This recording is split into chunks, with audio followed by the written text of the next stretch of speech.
Robbie Blake joins me. Robbie, what a game of football that was. I've just about calmed down. I'm losing my voice. How are you and Jack reacting after that game? I think I might be losing my voice as well.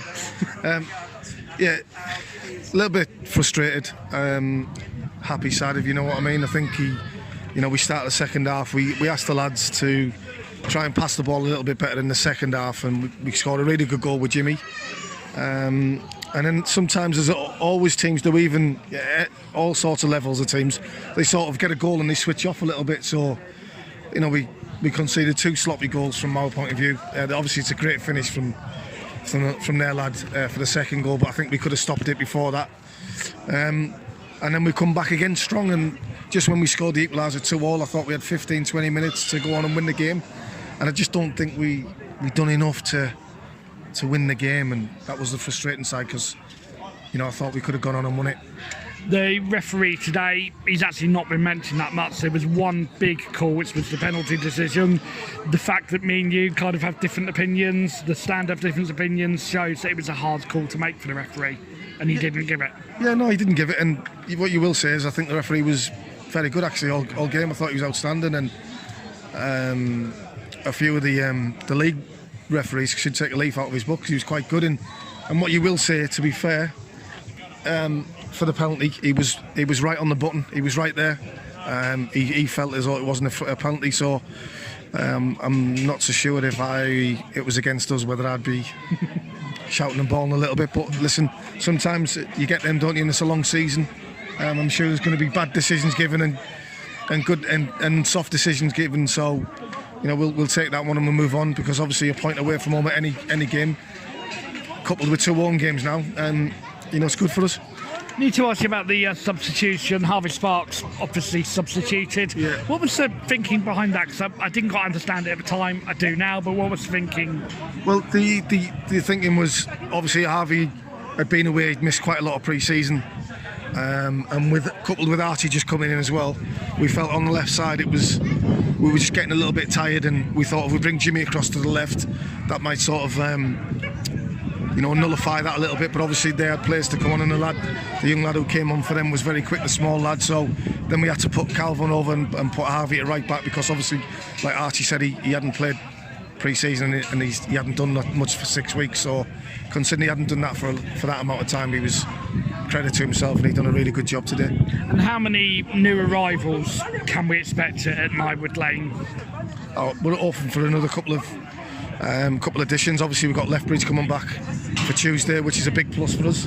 It'll give us that presence, that bit more presence up front, and hopefully, but I think on the whole there's obviously positives, but there's obviously things we can work on, and we must pass the ball a little bit better and treat it with more respect, the ball, and I think if we do pass the ball, invariably in this league gaps appear, and that's when we need to exploit them.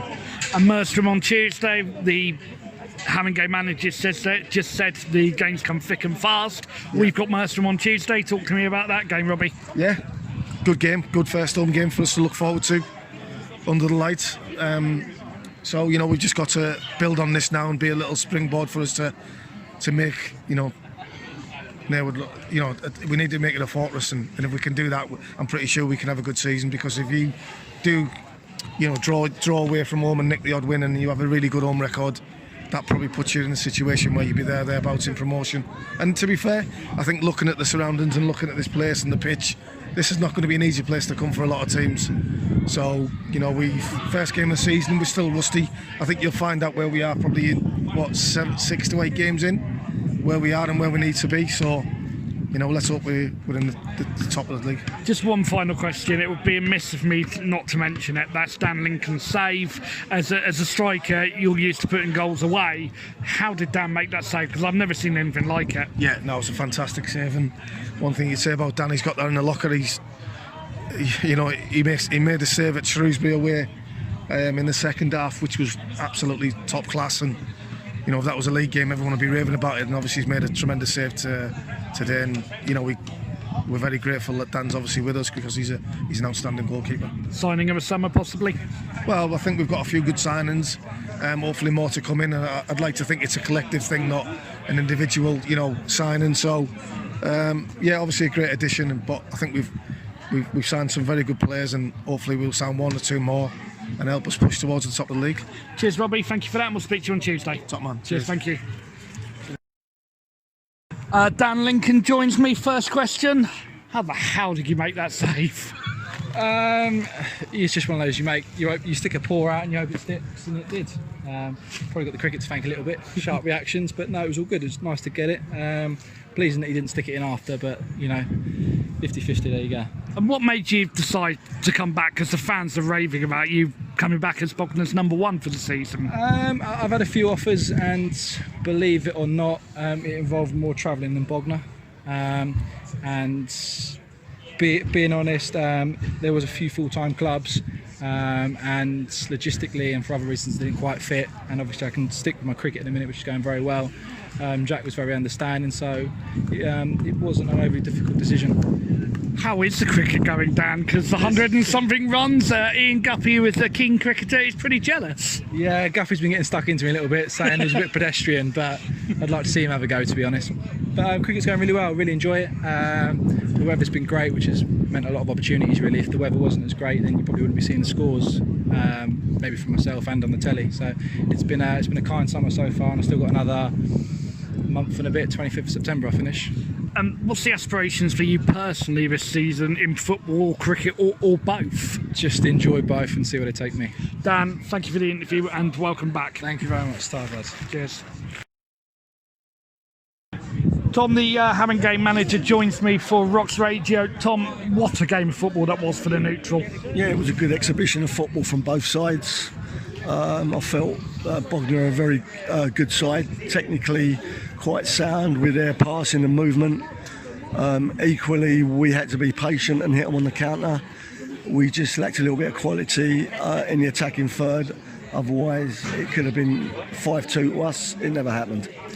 What was the difference between the two teams in the first half and the second half? Because there was a marked improvement in the game in the second half.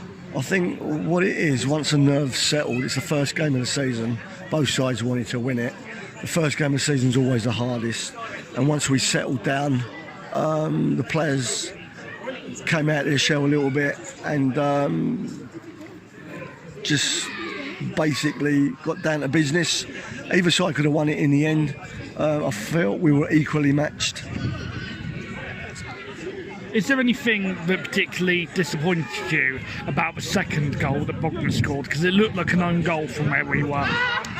Yeah, I think first of all it was a bit of a dubious free kick. I think the fella played for it, the referee fell for it, and the rest was history. They've hit the back of the net, they've done their job. And your goalkeeper as well, he's going to take some plaudits.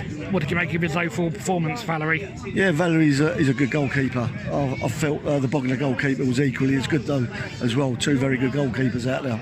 And overall, the expectations for Haringly this season, what are they? Well, first of all, we have been made favourites for relegation. I've seen on some fanzine. We just need to make sure we don't get relegated this season. Assess the situation around about January, February. Either invest in the side to stay up or invest in the side to go up.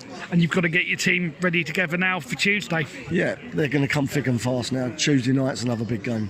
Wish you the best of luck, and after today's performance, you won't be going down. Thank you very much. Well Cheers. done.